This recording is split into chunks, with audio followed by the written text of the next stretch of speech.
નમસ્કાર વિદ્યાર્થી મિત્રો, ધોરણ 12 કોમર્સ વિષય એસપી એન્ડ સીસી, જેમાં એસપી વિભાગમાં ચેપ્ટર નંબર 5 કંપનીના સંચાલકો વિશેનો અભ્યાસ કરીએ છીએ. ચેપ્ટર નંબર 5 કંપનીના સંચાલકો. તમે જાણો છો કે કંપનીના જે સંચાલકો છે એ સંચાલકોની ઘણી બધી બાબતો અતિ મહત્ત્વની રહેલી છે. હવે પહેલાં બાબત એ જણાવી દઉં કે નવા કોર્સ આ વર્ષ માટે ઘણા એવા પ્રશ્નો છે કે જે આ વર્ષે પૂછાવાના નથી, બરાબર. પરંતુ ખાસ વસ્તુ યાદ રાખજો કે એમાંથી વિકલ્પ અને ટૂંકો પ્રશ્ન પૂછી શકે છે. કારણ કે કોઈક અતિ મહત્ત્વની બાબત હોય ને, જાહેર કંપનીમાં સભ્ય સંખ્યાની વાત હોય, બરાબર, ઓળખ ક્રમાંકની વાત હોય, તો આવો પ્રશ્ન છે એ વિદ્યાર્થીને ખ્યાલ હોવો જોઈએ એવું માની અને વિકલ્પ કે ટૂંકા પ્રશ્નોમાં પૂછે તો એનો જવાબ તમને આવડતો હોય. એટલા માટે હું તમને પાઠની અંદર આવતી તમામ વિગતોની શું કરું છું તો કે સમજાવવાનો પ્રયત્ન કરું છું. એટલે 5.2 સંચાલકોની સંખ્યા અને તેનો ઓળખ ક્રમાંક પણ સમજી લેશું, બરાબર. સંચાલકોની સંખ્યા. હવે 5.2.1 ની અંદર આપેલું છે સંચાલકોની સંખ્યા અંગેની વિગત. Chapter number 5. જાહેર કંપની હોય તો સંચાલકોની કેટલી સંખ્યા હોય તો કે જાહેર કંપનીમાં ઓછામાં ઓછા 3 ડિરેક્ટર હોવા જરૂરી છે. કેટલા? જાહેર કંપનીમાં ઓછામાં ઓછા 3 ડિરેક્ટર હોવા જરૂરી છે. વધુમાં વધુ અંગે કોઈ નિયંત્રણ હોતું નથી, યાદ રાખજો. પણ જાહેર કંપનીમાં ઓછામાં ઓછા કેટલા? તો 3 ડિરેક્ટર હોવા જરૂરી છે. એવી જ રીતે વાત કરવામાં આવે બીજો પોઈન્ટ ખાનગી કંપનીમાં તો કે ખાનગી કંપની માટે દરેક ખાનગી કંપનીમાં ઓછામાં ઓછા 2 ડિરેક્ટર હોવા જરૂરી છે. જાહેરમાં ઓછામાં ઓછા 3, ખાનગીમાં ઓછામાં ઓછા 2. એકલ વ્યક્તિ કંપનીની વાત કરવામાં આવે, કેવી કંપનીની? એકલ વ્યક્તિ કંપનીની. તો એકલ વ્યક્તિ કંપનીમાં ઓછામાં ઓછો 1 ડિરેક્ટર હોવો જરૂરી છે. ચલો, જાહેરમાં 3, ખાનગીમાં 2, એકલ વ્યક્તિમાં 1, બરાબર. આ યાદ રાખી લેજો. વિકલ્પ ટૂંકા પ્રશ્નોમાં ગમે ત્યારે પૂછે જાહેર કંપનીમાં ઓછામાં ઓછા કેટલા, તો ખબર હોવી જોઈએ 3. ખાનગી કંપનીમાં ઓછામાં ઓછા કેટલા ડિરેક્ટર, તો 2. એકલ વ્યક્તિ કંપનીમાં ઓછામાં ઓછો કેટલો ડિરેક્ટર, તો 1 તો હોય ને, એટલે કે 1 ડિરેક્ટર. ચલો આગળ વધીએ કે કંપનીમાં વધુમાં વધુ 15 ડિરેક્ટર્સ રાખી શકાય છે. કંપનીઓની અંદર વધુમાં વધુ કેટલા ડિરેક્ટર, તો કે 15 ડિરેક્ટર્સ રાખી શકાય. પરંતુ કંપની ખાસ ઠરાવ પસાર કરીને 15થી વધુ ડિરેક્ટર નિમી શકે છે. નિયમ વધુમાં વધુ અંગે કેટલો છે? 15નો. પણ ખાસ ઠરાવ પસાર કરીને, ખાસ ઠરાવ પસાર કરવો એટલે તમને ખ્યાલ છે ને, 75% જેટલી શું કરવાની? બહુમતી મેળવવાની, એટલે ખાસ ઠરાવ કહેવાય, બરાબર. સભ્યો જે હોય એને 75% જેટલી બહુમતી મેળવી અને 15થી પણ શું કરી શકાય છે? સભ્ય સંખ્યા, ડિરેક્ટરની સંખ્યા વધારી શકાતી હોય છે. ઓકે, ચાલો આગળ વધીએ. આ પોઈન્ટ ભણી ગયા તમે. સંચાલકોની સંખ્યા યાદ રહી જશે. જાહેરમાં 3, ખાનગીમાં 2, એકલ વ્યક્તિમાં ઓછામાં ઓછો 1. વધુમાં વધુ કેટલા હોય તો કે 15 હોય. 15થી વધારે કરવા હોય તો શું કરવું પડે તો કે ખાસ ઠરાવ પસાર કરી 15થી વધુ નિમી શકાય છે. ચલો, આટલી બાબતો હતી. હવે આગળ વાત કરવામાં આવે તો એક વ્યક્તિ કેટલી કંપનીઓમાં ડિરેક્ટર બની શકે? બહુ સરસ પોઈન્ટ રહેલો છે, સમજો. એક વ્યક્તિ કેટલી કંપનીઓમાં ડિરેક્ટર બની શકે એ પોઈન્ટ સમજવાનો છે. હવે એક વ્યક્તિ કેટલી કંપનીઓમાં ડિરેક્ટર બની શકે એ સમજવા માટે તમારે ખાસ સમજવું પડશે કે એક વ્યક્તિ જે છે એ વધુમાં વધુ ખાનગી કંપની હોય કે જાહેર કંપની હોય એમાં ડિરેક્ટર તરીકે વધુમાં વધુ 20 કંપનીઓમાં ડિરેક્ટર બની શકે છે. કેટલી કંપનીઓમાં? તો કે 20 કંપનીઓમાં ડિરેક્ટર બની શકે છે. ચલો, યાદ રહી જશે. એકનો એક વ્યક્તિ વધુમાં વધુ કેટલી કંપનીઓમાં ડિરેક્ટર બની શકે તો કે એકનો એક વ્યક્તિ વધુમાં વધુ 20 કંપનીઓમાં ડિરેક્ટર બની શકે છે. યાદ રહી જશે, 20 કંપનીઓમાં. એકી સાથે વધુમાં વધુ 20 કંપનીઓમાં ડિરેક્ટર તરીકે હોદ્દો ધારણ કરી શકે. સમજવા જેવી વાત છે ને. એક જ વ્યક્તિ 20 કંપનીઓમાં ડિરેક્ટર હોઈ શકે, સંચાલક હોઈ શકે. સમજો, એક જ વ્યક્તિ કેટલી કંપનીઓમાં? 20 કંપનીઓમાં એકનો એક વ્યક્તિ સંચાલક હોઈ શકે છે. પરંતુ જો એક જ વ્યક્તિમાં જાહેર કંપનીમાં ડિરેક્ટર તરીકેની વાત કરવામાં આવે, કઈ કંપનીમાં? જાહેર કંપનીમાં, તો વધુમાં વધુ 10 કંપનીઓમાં નિમણૂક આપી શકાય. 20 કંપનીઓમાં ડિરેક્ટર બની શકે છે એક જ વ્યક્તિ, પણ જાહેર કંપનીમાં નિયમ છે કે જાહેર કંપનીમાં 10થી વધુ નહીં. જાહેર કંપનીમાં કેનાથી વધુ નહીં? 10થી વધુ નહીં. એટલે જાહેર કંપનીમાં વધુમાં વધુ 10 કંપનીઓમાં નિમણૂક આપી શકાય. કંપની ધારામાં એવી પણ જોગવાઈ કરવામાં આવેલી છે કે કંપનીના શેરહોલ્ડરોએ ખાસ ઠરાવ દ્વારા આ સંખ્યા ઘટાડી શકાય છે. એવી પણ જોગવાઈ છે કે આ વધુમાં વધુ 20 છે, જાહેર કંપનીમાં કેટલા છે? 10 છે. તે જોગવાઈ કરી અને શેરહોલ્ડરોનો ખાસ ઠરાવ પસાર કરી અને એમાં પણ સંખ્યા ઘટાડી શકાય છે, પણ વધારી શકાતી નથી. જો ડિરેક્ટર ઉપરોક્ત નિયમોનો ભંગ કરીને નિમણૂક સ્વીકારે તો દંડ માટે શિક્ષાપાત્ર છે. ભાઈ, જાહેર કંપનીમાં કેટલી ડિરેક્ટર બની શકે? જાહેર કંપનીમાં વધુમાં વધુ તો કે 10. પણ કોઈ સંચાલક જાણી જોઈને જાહેર કંપનીની એવી જાહેર કંપની છે જેમાં 11 કંપનીઓમાં એ ડિરેક્ટર બને છે, તો નિયમનો ભંગ થયો? તો કે હા. કેટલામાં બની શકાય? તો કે 10માં. કેટલામાં બની શકાય? તો કે 10માં. પણ એ કેટલી કંપનીઓમાં બન્યો? 11 કંપનીઓમાં. તો એને દંડ અને સજા થશે. હવે સાહેબ થોડુંક સમજાણું નહીં. વધુમાં વધુ કેટલા? તો કે 20 કંપનીઓમાં બની શકાય, જાહેર કંપનીમાં 10. ચલો હું તમને પ્રશ્નો પૂછું, એના તમારે જવાબ દેવાના, એટલે તમને ખ્યાલ આવી જશે, તમે સમજાઈ જશે. આમાં નિયમ એવો છે કે વધુમાં વધુ 20, એટલે 20થી વધુ નહીં. એટલે કે કોઈ સંચાલક છે એમ કે મારે 21 કંપનીઓમાં ડિરેક્ટર બનવું છે. કેટલી કંપનીઓમાં? 21 કંપનીઓમાં ડિરેક્ટર બનવું છે. 21 તો બની શકાય ના. કેમ? તો કે વધુમાં વધુ 20નો નિયમ છે. રેડી? હવે એકનો એક વ્યક્તિ કેટલી કંપનીઓમાં? તો કે 20માં બની શકે. ચાલો, આટલો સ્પષ્ટ ખ્યાલ આવી ગયો. હવે સમજો, કોઈ વ્યક્તિ એમ કહે છે કે ખાનગી કંપની એટલી છે કે ખાનગી કંપની 15 છે અને જાહેર કંપની 4 છે. તો ચલો, એકનો એક વ્યક્તિ ખાનગી કંપની 15 અને જાહેર કંપની 4 એમાં ડિરેક્ટર બની શકશે? તો કે હા. કેમ? તો કે ખાનગી કંપની 15 અને જાહેર કંપની 4 બધી થઈને કેટલી થઈ? તો કે 19. વધુમાં વધુ કેટલા સુધી બની શકે છે? 20 સુધી. પણ એ કેટલી કંપનીઓમાં બન્યો? 19. તો કે હા, એ બની શકે છે. આટલું સમજાણું.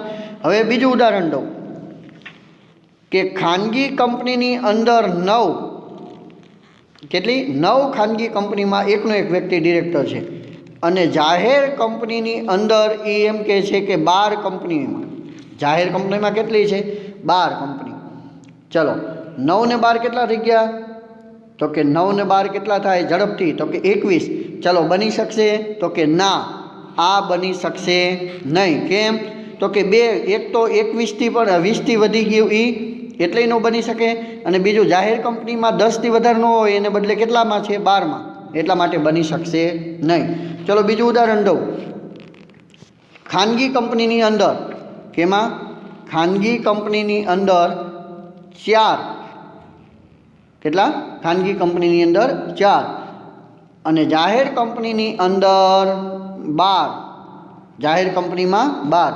બંને થઈને કેટલા થયા? 12 થી 13, 14, 15, 16. ચલો, 16 કંપનીઓ બની.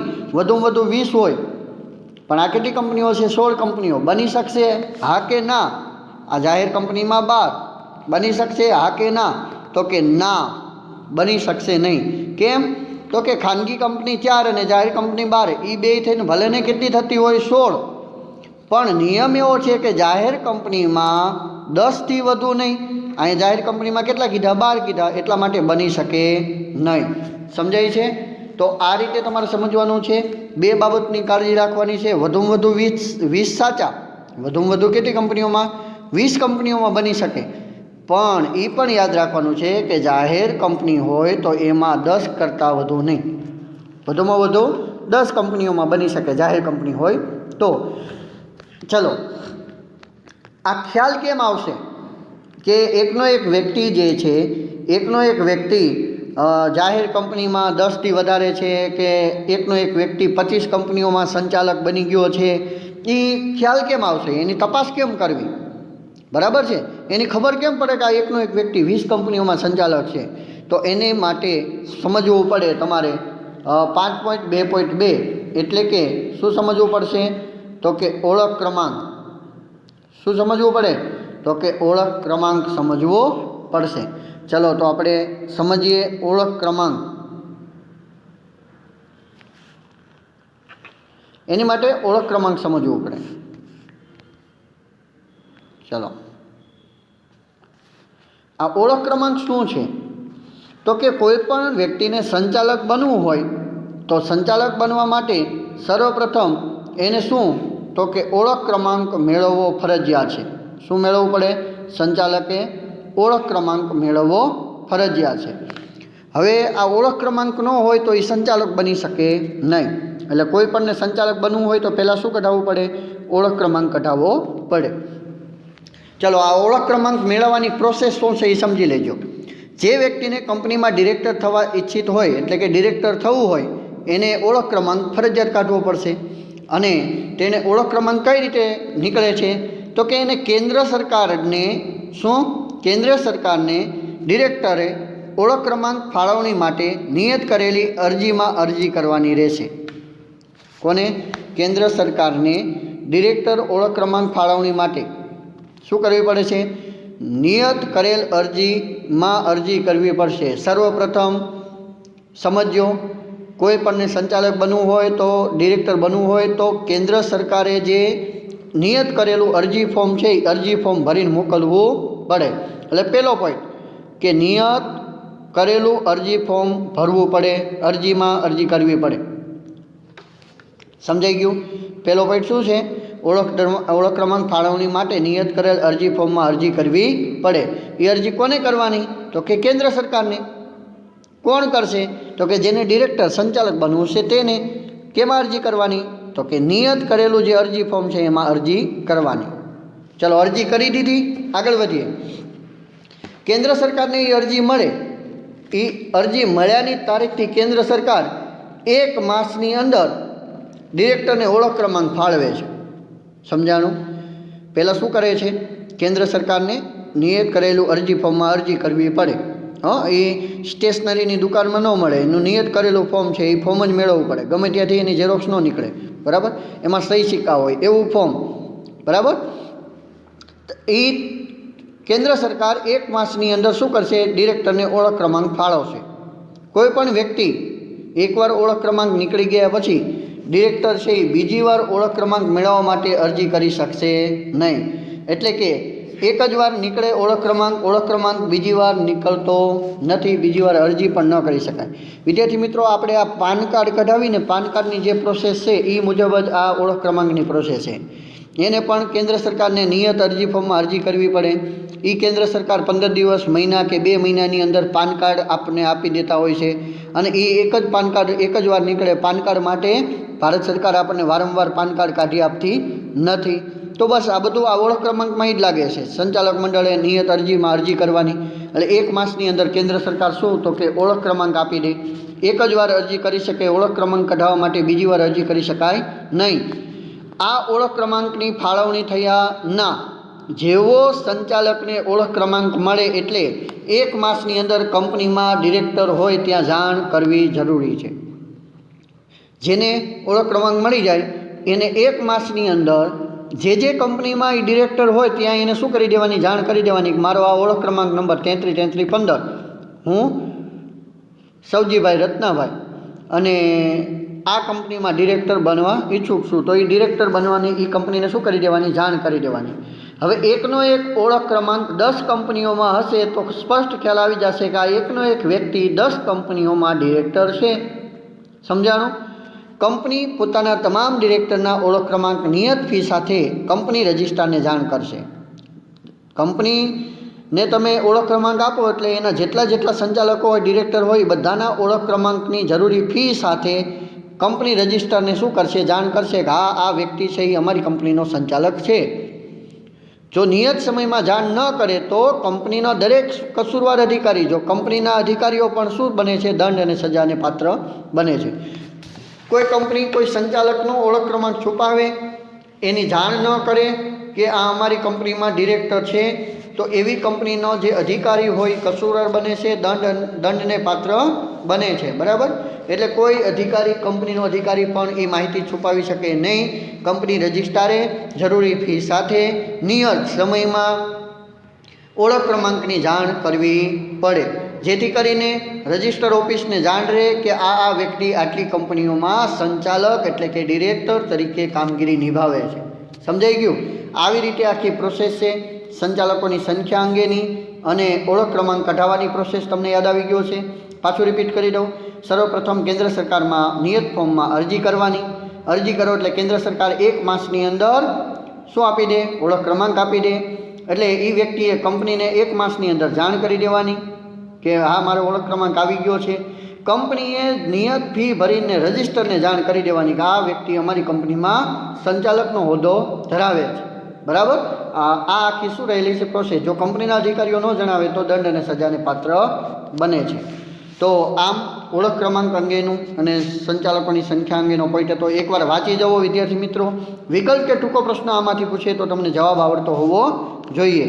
જય હિન્દ, જય Bharat. Thank you very much.